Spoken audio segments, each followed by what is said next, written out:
Napasugod nga kami sa SNR Calasiao, Pangasinan guys. Kasi pangalawang araw na ito mula nung nagbukas sila.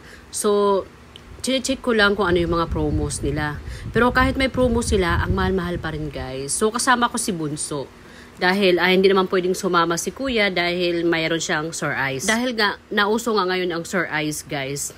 Apektado ang mga bata, lalo na sa mga school, naghawa-hawaan. So, ito yung dining area ng SNR Calasiao, Pangasinan guys. So, ang daming tao na kumakain.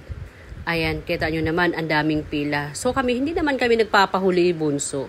So, habang kumakain nga kami guys, at bigla siyang napa-CR. Kaya sinamahan ko muna at iniwan muna namin yung pagkain namin sa lamisa. Sana nga lang, pagbalik namin ay meron pa. Baka pagbalik namin, andun na sa hugasan. So, hindi naman siguro. Kasi ing-ihi na si Bunso. At sumama na rin ako.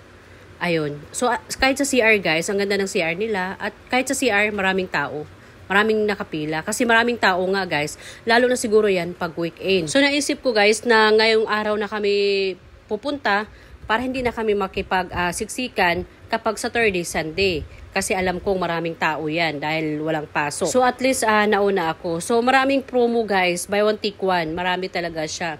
Kaso, siyempre, mahal pa rin. Sa hirap talaga ng buhay ngayon. Pero kailangan nyo ng membership. Yun lang. Bye!